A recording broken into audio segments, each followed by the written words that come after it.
السلام عليكم ورحمة الله تعالى وبركاته. بسم الله الرحمن الرحيم.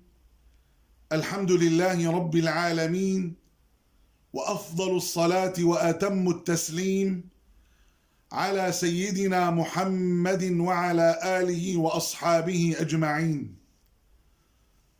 اللهم بارك لنا فيما بقي من شهر شعبان، وبلغنا رمضان ونحن فيه على أحسن حال وأهدأ بال، وأعنا فيه على الصيام والقيام وغض البصر وحفظ اللسان، واجعلنا فيه يا مولانا من عتقائك من النار برحمتك يا عزيز ويا غفار. أيها الإخوة الكرام، وها هو شهر رمضان المبارك قد أقبل علينا بنفحاته الإيمانية وتجلياته الربانية، وما بقي من شهر شعبان إلا القليل القليل، وسوف يطل علينا بمشيئة الله تعالى، وإن أحيانا الله تعالى، شهر رمضان المبارك، شهر التوبة والإنابة والرجوع إلى الله، شهر يقبل الله التوبة عن عباده ويعفو عن السيئات. من اكتفى به أغناه، ومن دعاه لباه، ومن عصاه ناداه، ومن تاب إليه تاب عليه وهداه. وهو الذي يقبل شفاعة الصيام والقرآن في أخراه لمن هذب نفسه وأصلح حاله في دنياه. أيها الإخوة الكرام، إن شهر رمضان هو أسرع قادم وأسرع راحل، وإن شهر رمضان هو شهر بر الوالدين والإحسان إليهما، والإحسان إلى الزوجة والأولاد والإخوة والأخوات والأقارب والأصحاب والأحباب والجيران.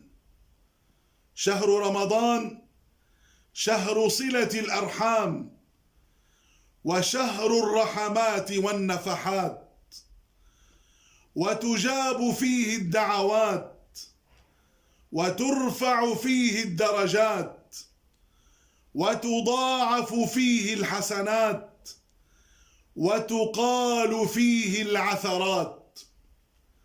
شهر ينادي فيه المنادي: يا باغي الخير أقبل، ويا باغي الشر أقصر. هذا الشهر الذي جعله الله مضمارا لعباده يستبقون فيه لطاعته، فالسعيد من عمر وقته بالطاعة، والشقي من حرم ثوابه بالمعصية. أيها الإخوة الكرام، جاء شهر رمضان علينا ليقول للعيون: صومي عن النظر إلى الحرام. جاء شهر رمضان علينا ليقول للألسن: صومي عن الغيبة والنميمة والكذب والبهتان والفضيحة. جاء شهر رمضان علينا ليقول للأيدي: صومي عن سفك الدماء وظلم العباد وإيذاء الناس. جاء شهر رمضان علينا ليقول للبطون: صومي عن أكل الحرام وعن أكل ميراث الإخوة والأخوات.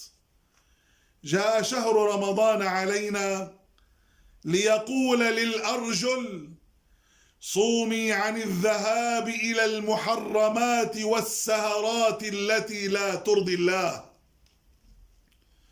أيها الإخوة الكرام، شهر رمضان المبارك هو شهر الإكثار من الأعمال الصالحة كالصلاة والصيام والصدقة وبر الوالدين والإحسان إليهما وصلة الأرحام والأقارب والجيران وترك الغيبة والنميمة والقطيعة والهجران وترك الغش والمكر والخداع والاحتكار وترك الحرام وأكل الحرام وترك الظلم والأذى والشحناء والبغضاء وترك الخصومة بين الأقارب والأصحاب والجيران وعدم الانشغال بالطبخ والعزائم والمسلسلات. كل هذا أيها الإخوة هو مضيعة للوقت، وخاصة في شهر الطاعات. أيها الإخوة الكرام، أخرج الإمام أحمد رحمه الله تعالى في مسنده، والإمام النسائي رحمه الله تعالى في سننه بإسناد صحيح عن أبي هريرة رضي الله تعالى عنه قال: لما حضر رمضان قال سيدنا محمد صلى الله عليه وسلم: قد جاءكم رمضان شهر مبارك افترض الله عليكم صيامه، تفتح فيه أبواب الجنة ويغلق فيه أبواب الجحيم وتغل فيه الشياطين، فيه ليلة خير من 1000 شهر، من حرم خيرها فقد حرم.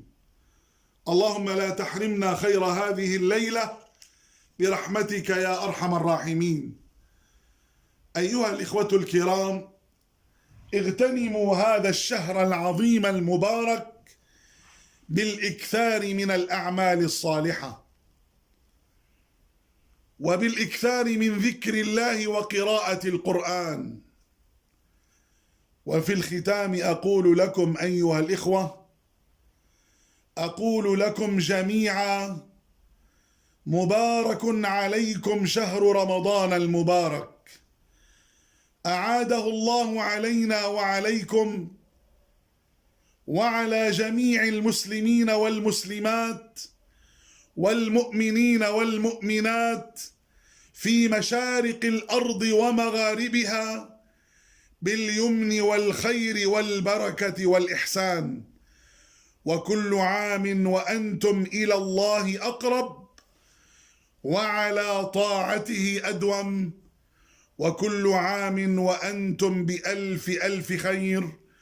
وصلى الله وسلم وبارك وعظم وأنعم على سيدنا محمد وعلى آله وأصحابه أجمعين، والحمد لله رب العالمين، والسلام عليكم ورحمة الله تعالى وبركاته.